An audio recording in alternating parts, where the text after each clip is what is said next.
Hello guys, வணக்கம். So இன்றைக்கி special சேனலில் ஹேமா பாபு கிச்சனில் என்ன ஸ்பெஷல் அப்படின்னு சொல்லி பார்த்தீங்கன்னா, சூப்பரான ஒரு முட்டை குருமா தான். ஒரு மதுரை ஸ்டைலில் ஒரு மல்லிகைப்பூ இட்லிக்கு இன்றைக்கி ஒரு முட்டை குருமா வந்து இன்றைக்கி செஞ்சு சாப்பிட போகிறோம். ஸோ அதை எப்படி செய்யலாங்கிறத உங்களுக்கு ஒன் பை ஒன்னாக வந்து செஞ்சு காட்ட போகிறேன்.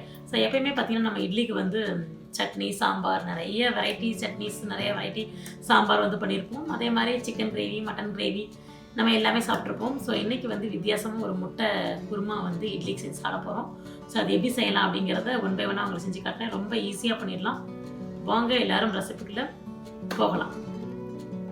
ஓகே ஃப்ரெண்ட்ஸ், இப்போ வந்து பார்த்திங்கன்னா ஒரு கப்பு துருவின தேங்காவை வந்து நம்ம மிக்ஸி ஜாரில் வந்து போட்டுக்கலாம். ஸோ ஒரு கப்பு தேங்காய் எடுத்துக்கிட்டாச்சு. ஸோ இதுக்கு வந்து பார்த்திங்கன்னா 3 மீடியம் சைஸ் தக்காளி எடுத்திருக்கேன். 9 எக்கு நம்ம சேர்க்க போகிறோம் இன்றைக்கி. ஸோ 9 முட்டைக்கு 3 தக்காளி வந்து எடுத்துக்கலாம். ஸோ ஃபஸ்ட்டு ஒன் பை ஒன்னாக வந்து தேங்காயோடு சேர்த்து அரைச்சிக்கலாம்.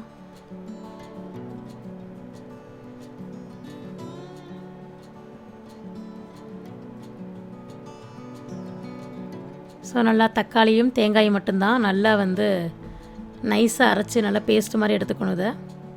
ஸோ இப்போ நல்லா 3 தக்காளியும் தேங்காயோடு சேர்த்து அரைச்சி எடுத்தாச்சு. ஸோ இப்போ தாளிக்கிறதுக்கு ஒரு அரை கப்பு எனி குக்கிங் ஆயில் எடுத்துக்கோங்க. ஒரு டீஸ்பூன் சோம்பு சேர்த்துக்கோங்க.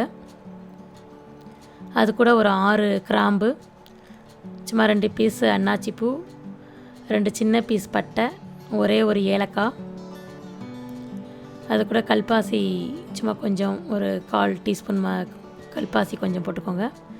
நல்லா இதை நல்லா தாளிச்சுக்கோங்க. இப்போ இது பார்த்திங்கன்னா ஒரு மீடியம் சைஸ் ஆனியன் நல்லா சாம்பாருக்கு வெட்டுற மாதிரி வெட்டி வச்சுக்கோங்க. நல்லா அதையும் சேர்த்து நல்லா வதக்கிக்கோங்க. நல்லா இந்த மாதிரி நல்லா வதங்கிடணும். ஸோ அது கூட இந்த மாதிரி பூண்டு வந்து ரவுண்டாக கட் பண்ணி வச்சுருக்கேன். ஒரு 10 பல்லு பூண்டு இது. அதையும் நல்லா இதோட வெங்காயத்தோடு சேர்த்து வதக்கிக்கலாம்.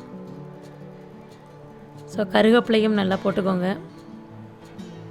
ஸோ இதில் 1/4 டீஸ்பூன் வந்து மஞ்சள் பொடி, ஒரு டேபிள் ஸ்பூன் வந்து மிளகா பொடி நல்லா வதக்கிக்கோங்க. ஸோ இது கூடயே வந்து 2 டேபிள் ஸ்பூன் வந்து மல்லிப்பொடி. ஸோ உப்பு உங்கள் தேவைக்கேற்ப நீங்கள் போட்டுக்கோங்க. ஸோ நல்லா இந்த மாதிரி எண்ணெயிலே வந்து ஒரு லோ ஃப்ளேமில் வச்சு எண்ணெயிலே இந்த மசாலா எல்லாத்தையும் வறுத்துக்கோங்க. கருகிடக்கூடாது. நல்லா கருகிடாமல் லோ ஃப்ளேமில் வச்சே இந்த மாதிரி நல்லா வறுத்துக்கோங்க. ஸோ அதுக்கப்புறம் இது வந்து நல்லா கொஞ்சம் பச்சை வாசனை போகிறதுக்காக ஒரு கப்பு தண்ணி ஊற்றி இந்த மசாலா பொடியோடு கொதிக்க விடுங்க கொஞ்சம். ஸோ ஒரு கப்பு தண்ணி ஊற்றினா போதும். நம்ம அதுக்கப்புறம் தேங்காய் அரைச்சதை வந்து ஊற்றுவோம்.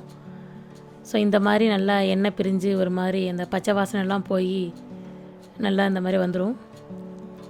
ஸோ நல்லா இந்த மாதிரி ஒரு மாதிரி கெட்டியாக எண்ணெய் பிரிஞ்சு நல்லா வந்துடும். இது ஒரு 5 மினிட்ஸ்லேயே ரெடி ஆகிரும் நமக்கு. ஸோ மீடியம் ஃப்ளேம்லேயே வச்சு இதை பண்ணுங்கள். இப்போ வந்து நம்ம அரைச்ச அந்த தேங்காய் பேஸ்ட் இதோட சேர்த்துக்கலாம். ஸோ இதை நல்லா மிக்ஸ் பண்ணி விட்டுக்கோங்க. இப்போ நான் இதில் வந்து ஒரு 2.5 ஜார் தண்ணி வந்து இதில் கழுவி நான் இதில் ஊற்றியிருக்கேன் நான். ஸோ உங்களுக்கு தண்ணி எவ்வளோ வேணுமோ அவ்வளோ சேர்த்துக்கோங்க. இன்றைக்கி நான் வந்து 9 முட்டை வந்து இதில் சேர்க்க போகிறேன். ஸோ நல்லா இந்த மாதிரி கொதி வரணும். இது ஒரு 5 மினிட்ஸில் பார்த்திங்கன்னா நல்லா இந்த மாதிரி கொதிக்க ஆரம்பிச்சிடும். நல்ல தேங்காய் வாசனை இதெல்லாம் கொஞ்சம் நல்லா போனதுக்கப்புறம், தக்காளி பழம்லாம் வந்து வாசனை போனதுக்கப்புறம் நம்ம முட்டையை வந்து சேர்த்துக்கலாம். இதில் 7 முட்டை இன்றைக்கி நான் உடச்சி ஊற்ற போகிறேன். 2 முட்டை வந்து நான் அவிச்சு வச்சுருக்கேன். ஸோ உங்களுக்கு எல்லாமே அவிச்சதாக வேணும்னா நீங்கள் அந்த மாதிரியும் போட்டுக்கலாம். இப்போ நான் வந்து இன்றைக்கி 7 முட்டை வந்து உடச்சி ஊற்றி பண்ணுறேன். ஸோ இப்போ இந்த மாதிரி ஒரு கப்பில் நம்ம உடச்சி ஊற்றியே வந்து எக்கை எடுத்துக்கலாம். ஸோ இந்த மாதிரி 7 முட்டையும் உடச்சி ஊற்றிக்கோங்க. இப்போ கொத்தமல்லி தழை போட்டுக்கலாம். ஒரு 15 நிமிஷம் ஆயிடுச்சு. நல்லா வெந்துருச்சு எல்லாமே. ஸோ அவிச்சு போட்ட முட்டையும் நல்லா மசாலா நல்லா இறங்கிருச்சு. உடச்சி ஊற்றின முட்டையும் நல்லா வெந்துருச்சு சூப்பராக. ஸோ கலர்ஃபுல்லாக இருக்குது பார்க்குறதுக்கே. இப்போ இதை வந்து இன்னொரு ஒரு பவுலில் வந்து இதை மாற்றிக்கலாம். ஸோ நல்லா சூப்பராக ரெடி ஆயிடுச்சு. ஸோ பாருங்கள் எவ்வளோ சூப்பராக வந்து உடச்சி ஊற்றின முட்டையும் நம்ம அவிச்சு போட்ட முட்டையும் பர்ஃபெக்டாக நல்லா குக் ஆகிடுச்சு. எல்லாம் ஆவி பறக்க ரெடியாக இருக்குது. ஸோ இதுக்கு வந்து நல்ல ஒரு சாஃப்டான மதுரை மல்லிகைப்பூ இட்லியோடு சாப்பிட போகிறோம்.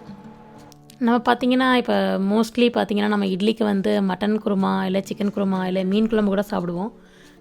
ஸோ இனிமேல் இட்லிக்கு இந்த மாதிரி முட்டை குருமாவும் செஞ்சு சாப்பிட்டு பாருங்கள். ரொம்பவே சூப்பராக இருக்கும். ஓகே ஃப்ரெண்ட்ஸ், ஸோ நீங்களும் இந்த மதுரை ஸ்டைல் முட்டை குருமாவை இந்த வீக்கெண்ட் செஞ்சு பார்த்து ஃபேமிலியோடு என்ஜாய் பண்ணுங்கள். ஓகே ஃப்ரெண்ட்ஸ், ஸோ நம்மளோட முட்டை குருமா ரொம்ப அருமையாக சூப்பராக ஆவி பறக்க இட்லியோட தயாராகிடுச்சு. இப்போ அதை நாங்கள் சாப்பிட்டு என்ஜாய் பண்ண போகிறோம். ஸோ இந்த வர சண்டே இதை மார்னிங் பிரேக்ஃபாஸ்ட்டாக நீங்களும் செஞ்சு சாப்பிடுங்க. மார்னிங் பிரேக்ஃபாஸ்ட், ஈவினிங் டின்னர் எதுக்குனாலும் வச்சுக்கலாம். ஆனால் இந்த முட்டை குருமாவை செஞ்சு சாப்பிட்டு பாருங்கள், மிஸ் பண்ணிடாதீங்க. ரொம்ப டேஸ்ட்டான ஒரு எக் கிரேவி. ஸோ நீங்களும் செஞ்சு பார்த்து உங்கள் ஃபேமிலியை என்ஜாய் பண்ணுங்கள். ஸோ வீடியோ பிடிச்சிருந்தா லைக் பண்ணுங்கள், ஷேர் பண்ணுங்கள், கமெண்ட் பண்ணுங்கள். இன்னைக்கு ஸ்பெஷல் சேனலை மறக்காமல் சப்ஸ்கிரைப் பண்ணுங்கள். Okay guys, thanks for watching my video. See you all in my next video. Bye.